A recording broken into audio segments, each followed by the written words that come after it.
Hello and welcome to BNTV. My name's Matt Christie and I'm joined by editor Dixon. And today we're going to go we put out a note yesterday on Twitter and on our social media for readers to send in their questions, and we've got quite a few. We're going to go through them now, and we'll start off with one from Aaron Shaw, and he's talking about the Adrian Broner calling out Ricky Burns. He said he's going to beat his arse. It's a massive fight in the States or the UK.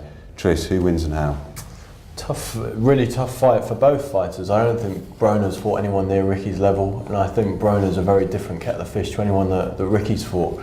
As things stand, I think a lot of it would depend on the location of the event. I think if Frank Warren could get the fight over to Scotland, take Broner out of his comfort zone, I'd give Ricky a good shot. But I also think that Broner's speed and reflexes, Ricky hasn't fought anyone with that kind of style, and certainly to that kind of level, so I'd give the edge to Broner. And I think Broner, although he hasn't fought at lightweight yet, I think he is going to be big at the weight. I think he's a guy who could be going up to as high as welterweight. So I would give the edge to Broner, but I mean, it's a very, very tough fight to call. A very, very good fight. In fact, I've just got off the phone with Frank Warren, who said that they were offered the fight for November the 17th. But that only gives Ricky a 6 or 7 week lead up, so they're not going to have time to do it. But they're looking for a unification fight at some point next year, and I think it's a cracking fight. It's a big fight for Ricky. It would be the biggest of his career, and he would have a very good chance of winning. So Matt, let's turn the tables. I've got a question here for you from Kev Bullis, who says, "What next for Ricky Burns? And where now for Kevin Mitchell?" So obviously the Broner fight is on the back burner. So what next for Burns, and then where now for Kevin? Burns, I mean, I know you say the Broner fight is on the back burner, but in an ideal world, I would put Burns in with Broner now. Simple reason, I think Burns is at his peak. I think the levels that he's improved over the last few years is astonishing. And I was thinking, it's funny, I was thinking when he beat Martinez and he got knocked down quite heavily in that first round. If he hadn't have made it out of that first round, I wonder where he'd be now. But the fact he did, and he had that dogged determination to get out of that. And I've made the mistake so many times, even in the Mitchell fight, of picking against him. I wouldn't pick against Burns again. His determination to succeed is frightening. As for Kevin Mitchell, I think there's been talk of Scott Harrison v Ricky Burns, which at this stage I think in Harrison's comeback I think it'd be a mismatch. I think it'd be much like when Harrison, did he fight Hodgkinson, or was it McMillan or somebody? Oh, McCulloch. And I think it'd be a similar scenario to that in terms of Burns' superiority over. But I think Harrison against Mitchell would sell tickets, and I think that'd be a good test for both, and it would see if the winner was able to compete on the fringes of the world scene. Sure. Big lightweight prize fighter coming up as well, isn't there? So maybe you could fight one of the guys who does well in the prize fight. Well, there's so many guys now, aren't there, at lightweight? The likes of Crawlers, Matthews is still hanging around. He's coming off a sensational win over Crawler, isn't he? So. Yeah. Well, he lost to Gavin Rees, didn't he? And Gethin as well, Martin Gethin. He really impressed. He really impressed at the weekend. Okay, next one. Should we ask this one again? Well, Owen Gallagher says, where does Kevin Mitchell go with his career now? And I think the thing is with Kevin is if he wants to take it seriously, then he needs to just stay in shape and be ready for a call at short notice, any notice, and he needs to start living the life of a pro. I mean, he's 27, so it's not like he can't come again. But I think he needs to live the life properly and dedicate himself to boxing, and if not, he needs to decide what he wants to do with his life. Yeah. So, Matt, from Adam Stoll, do you think Scott Harrison can compete back at world level? I would be surprised I would be astonished if he was to win a world title again. He's looked decent in his fights that he's come back. I don't think he's looked sensational.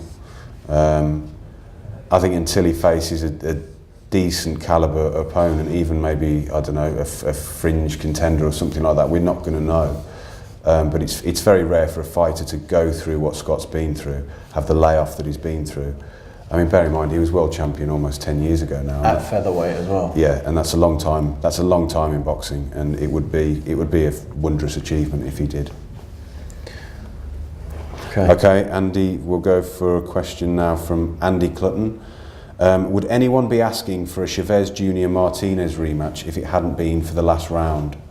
And what chance Junior getting banned by his godfather at the WBC? I think he's asked those questions knowing the answers to both. I don't think that there'd be any interest in the rematch had it not been for that last round. That last round is, you know, it's I don't know, $20 million round really. That's what it could be worth. You know, if you think that the rematch, I understand, is in play, possibly for Las Vegas. I think Martinez turned his nose up at Texas, and you can understand why. But yeah, I mean, without that last round, there's no interest in the rematch. But with that last round, you ask the question, you know, what happened if there was another round, or what happened if Chavez had hurt Martinez like that in round 5? You know, would Martinez be able to escape? So that makes it a very plausible rematch. And to be quite frank, I mean, I was watching at home and leaping off my sofa, I think for the first time since Pacquiao knocked Marquez down in their second fight, the first time I've involuntarily leapt off my sofa. I'm not even sure why I did it. I don't know if I wanted Martinez to hold on or Chavez to turn it around, or just because I was completely absorbed by the moment of pure sport and, you know, brilliance. It was just incredible. So, you know, so I wouldn't mind seeing that fight again based on the questions that were posed in the 12th round. What chance Junior getting banned by his godfather, Jose Sulaiman, at the BC? None. Basically. So, Matt, we've got a question from the Scottish Fight Score Collector website here, saying, what domestic fighter should Scott Harrison fight next? And he's thinking Crawler or Matthews. They're both logical steps, aren't they? They're both. I think we've touched on the lightweight domestic scene.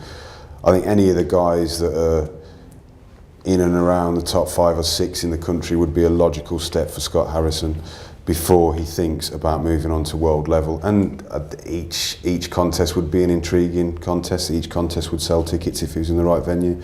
So I think that is the best next step for him. For me, I'd like to see him fight Crawler. I think that'd be a really good fight. I like Crawler as a fighter. It'd be interesting to see where he is. Obviously, it depends on his performance in Prize Fighter, but Prize Fighter isn't necessarily the be-all and end-all.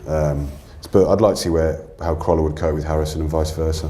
Another lightweight we haven't mentioned in the mix is John Murray, of course. Of course, yeah. Cracking fights out there. Okay, this is a good one for you. James Dadson asks, how would I go about trying to work for your magazine? He's a massive boxing fan and he wants a changing career. Well, we take internships. We take people on work experience and interns, so we give people a chance to get a foot in the door.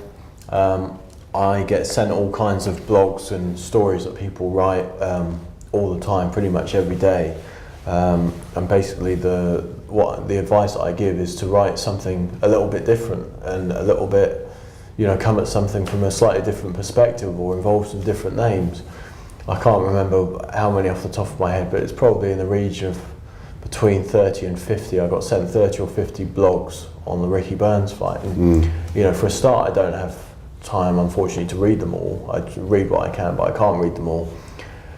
And secondly, there's a lot of repetition in there, so I mean, I don't really want to read 30 blogs on a fight that I was at ringside for. You know, I'd rather read about something different and come at things from a slightly different angle. So, you know, I think it's down to people being inventive and creative with their ideas and story ideas, and going out and putting in some work and making some connections where they can get some quotes from people to make stories interesting.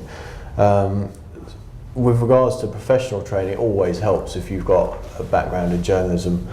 You know, if you know, it's not something, you know, if I wanted to go and be a doctor, it's not something where I can say, oh, I need to go and change my career, I want to go and be a doctor. You know, I'd write to a surgery and say, let me come and work for you. You know, you do need skills to obviously do this, to do this job in terms of writing, spelling, grammar. You need to have some flair and panache and something unique about your style, ideally. So, I mean, hopefully that gives James a few pointers, but it's not an easy profession to break into. You know, we know that we're very lucky to be here, and all the best with trying to get a foot in the door. But if you'd like to send over your CV, feel free to. Okay, $1,000 question here from Andrew Peary. Any word on what channel Ricky Hatton will be fighting on? No. No, I think the initial thought was that it was, or we thought it may be Channel 5, but I think you know more on this. You're better equipped to answer this question than me. Well, yeah, I think everything's going to be announced, I believe, on Friday. So it's going to sit tight. No one knows anything until Friday. I wouldn't rule anyone in or anyone out because there was so much interest in the tickets. The people that I'd heard were out of the running are suddenly back in the running. It wouldn't surprise me if things are going to be changing until Thursday night, and they pick someone and stick with it on Thursday night. It wouldn't surprise me if things are changing that rapidly. So I don't know. I've been told it's not Box Nation. I've been told it's not Channel 5. I've been told it's not Sky. We're running out of options. Yeah. But it will obviously be somewhere. So I've been told everywhere it's not, and been told anywhere where it is. The logical step for me, and perhaps what I'd like to see, would be for Ricky and his stable to go to Channel 5. Yeah. And from a business standpoint, what would make sense would be to put Ricky's fight on prime time, because they have the hookup, Channel 5 and prime time. They have a relationship, so Ricky could do some build-up TV on Channel 5 and then maybe put the undercard on Channel 5 and then move across to the main event on prime time. I think that could work logistically. But we'll find out for sure on Friday. Yeah, they've had some good viewing figures as well, haven't they, on Channel 5, even for the lesser fights that have been shown. Yeah, well, Kid Galahad's had 1 million. Yeah, exactly. Tyson Fury 3 million. Yeah. And so Hatton could do anywhere from 5 to 10 million, I'd say. Yeah. But that would be Channel 5. If it's prime time, then it's obviously going to restrict it a little bit more by putting the paywalls up. So we have to see. Okay, Matthew Bromfield on a similar issue. What's your take on Hatton Katsidis? He's heavily rumoured to be the comeback opponent for Ricky. Interesting, really. I don't think Katsidis has got much left. So in that respect, it could be very, very good. And Katsidis, big name, makes for entertaining fights. On the flip side is we don't know what Ricky's got left. So it could be a really horrific, gruelling fight. There was talk of them fighting in their primes or close to their primes, a couple of 3-4 years ago, and everyone was sort of salivating at the prospect of those clashing styles. And now, we're both I think it's fair to say, have eroded somewhat since then through different things. Katsidis a lot of hard fights, Ricky hard life and inactivity. I think it could be a really brutal assignment back, I just don't know. If Katsidis, a lot depends on, it's a thing that we've said all the way through. We won't know what Ricky's got left until the night. Yeah. And I think it's fair to say that Katsidis isn't the fighter he was. And if it's a welterweight, I don't believe he's ever fought a welterweight. Maybe in the last fight, but he's got no real form at welterweight. So, and Ricky's obviously had a title at welterweight when he beat Louis Collazo. So. You'd fancy Ricky as the bigger man to do it, but he could get drawn into a hell of a battle. Yeah. And I think it could make for an epic fight. But God, it's grueling just to think about it. Brace yourself. So, interesting choice of opponent, that's for sure. Okay, a question from Micah A. Solis. What's your take on catchweight title fights? Me personally, I'm not a fan. I think there's enough divisions now in boxing that there shouldn't be catchweight title fights. They're generally tailored so that somebody won't have an advantage, won't be too big. But I suppose if both parties are in agreement, then it's up to the fighters to come to that decision. But me personally, I'd love a day where we go back to 8 divisions and 8 world champions. I think catchweight title fights just makes a mockery of the traditional divisions even further. Okay, I have to agree. Right, Brett Davis wonders, Kessler versus Froch, who wins this time? I have to go with Froch. I think he's got, although he's been in some staggering fights, I think he's got less mileage than Kessler. and I think if it was to happen again, it happens in the UK. Obviously, you know, Froch pushed Kessler very, very close last time. I was there at that fight in Herning. It was quite possibly the last really violent fight I think I've attended. I mean, that was an astonishing fight, being ringside for you. And I mean, I was on the ring apron, and you could hear the punches, you know, explode. You know, it was just ferocious, really ferocious fight.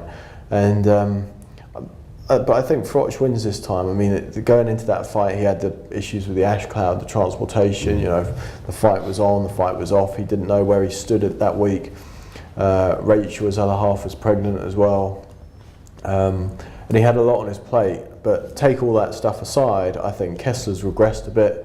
Carl, I think, hit the top of his game against Boutte. Plus the fight over here, I think Froch wins. Yeah. But I think it's another good fight. I don't think it's a blowout. Yeah, I'd pick Froch as well. I'd pick Froch. Can I ask you this one, because I don't know the answer to this one? Do you know the answer to this one? I don't. No, I don't. But you go on. Okay, right. Gary Roper asks, how much heavier than Kevin Mitchell was Ricky Burns come fight time? Yeah, I don't know. I mean, that's an American thing that HBO do. They weigh the fighters on the night of the fight to see. I think it looked like Burns was bigger on the night, but sometimes that can look deceptive. But I mean, there's talk of Burns in the future moving up to light welter, so indicates that you know that he put on some size. I did hear off the record that there was a sort of that I think maybe Mitchell had put on 7 pounds and Burns 9 pounds after the weigh-in, but that was unconfirmed and unofficial. So I think it's fair to say that Burns was bigger, but maybe not as much as it looked, not by as much as it looked. Okay, Matt, so you dodged that one, so I'll ask you this one from Ben Roachford. Will David Haye versus Vitali happen?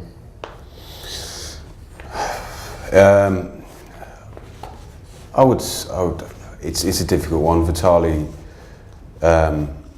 isn't making noises about retirement that I suspected he would. I think we've got to wait until after the elections before there's any kind of concrete plans. But if there's one thing David Haye is good at, and that's promoting himself, he proved that he got under Vladimir's skin. He secured that fight, and I think the Klitschko's still feel there's a bit of unfinished business there.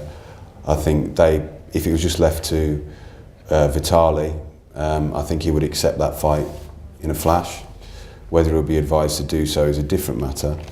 But head on the chopping block, I would say yes, it will happen. Okay. Right, Mick Murphy. Surely it's time for Junior Witter v Ricky Hatton for British title. No, surely it's not. You know, I think there was a really small window where that fight could have happened. Yeah. When Witter had the WBC title before he lost to Bradley, and Hatton had a belt, and I think that was the perfect time for a unification fight. Bad blood, all the history. Now, I mean, Witter's got Frankie Gavin as an assignment.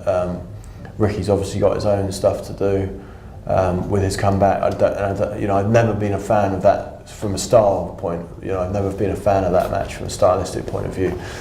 So, you know, it's one of those that's, you know, like the 10-year itch, isn't it? Yeah, you can say it's done, but I don't think it would prove anything now the way it would have done if they were both in their primes.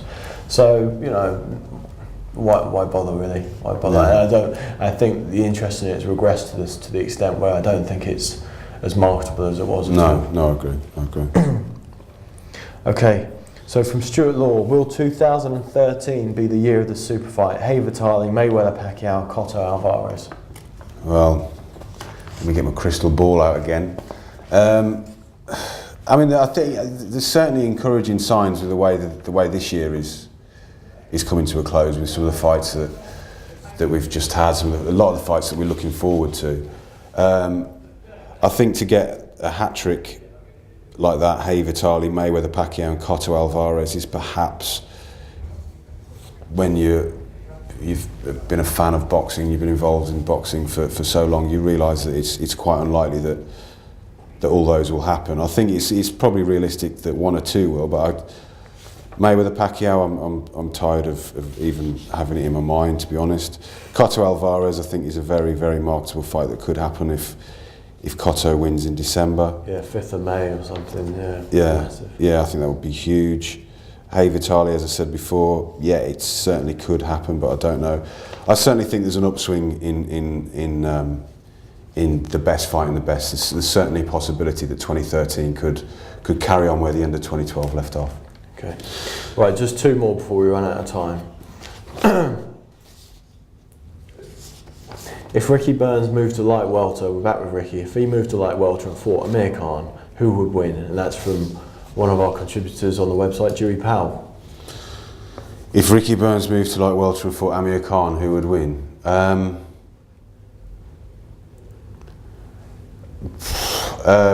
would probably say Ricky Burns right now. If they were to fight, if it was Khan's comeback fight and it was the next fight that was made, I would pick Ricky Burns to beat Amir Khan. My first instinct was Amir Khan, but on current form, Burns is looking so strong at lightweight. I don't think it's too much of a jump for him to imagine him at light welter.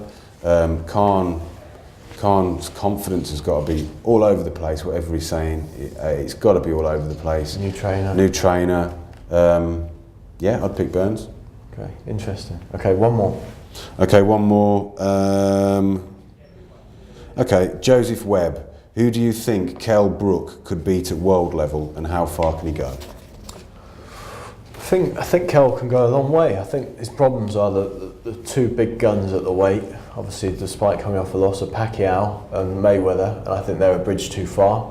But I'd give him a good chance with any of the others, really, including Tim Bradley. Mm-hmm. I think he's certainly, maybe not in the next fight, but in the next 12 to 18 months, or certainly the next 12 months, I think the time could be right for those guys. But who could he beat at world level? He can beat Sinchenko, the guy that Malignaggi beat. Mm-hmm. He could beat Malignaggi, I'm sure. Mm-hmm. No disrespect to Paulie, but the thing is, with Brook, I remember, even though I think he was dropped on the night I'm thinking of, he was boxed on the Joe Calzaghe, Peter Manfredo undercard, and the crowd was very sparse. But there was something about Brook that had a bit of an X factor about him, had a bit of star quality. Yeah. And I've noticed that on the undercards that he was on as he came through, and now he's sort of revelling in his role, and I think he's really going to grow into the role of being a star. Not saying a superstar where you're looking at top 5 or 10 pound for pound, but certainly a very good operator at world level who is a handful for the very best and who can beat, world ranked opponents. I think the Carson Jones fight was a good test for him. It was a real baptism of fire, and it's a good springboard from him, so that he knows what he needs to bring to the table inside of him as well as physically, where I think he said there were some issues, with nutrition and training beforehand. I think that should all help him take him to the next level. So I think he could beat Malignaggi. I think he could possibly beat Devin Alexander, which is a fight they've talked about. I think he could possibly beat Zab Judah. Although all of these are good fights, I'd like to see all of these fights. And I'd like to see him in with Bradley, after 2 or 3 more fights. I think Pacquiao, albeit a slip in Pacquiao, Mayweather would still have too much. But factor those guys out of the equation. Obviously, Mayweather's got a belt at light middleweight too. So factor those guys out of the equation. I think Kell would give anyone a run for their money. Okay. Cool. Okay, so that wraps it up then for BNTV this time. Hope you had your questions answered. There will be a chance to do it again in the future, and we'll catch you on BNTV next time. Thanks for watching. Get involved with all the best boxing banter at our forum, and that's forum.boxingnewsonline.net.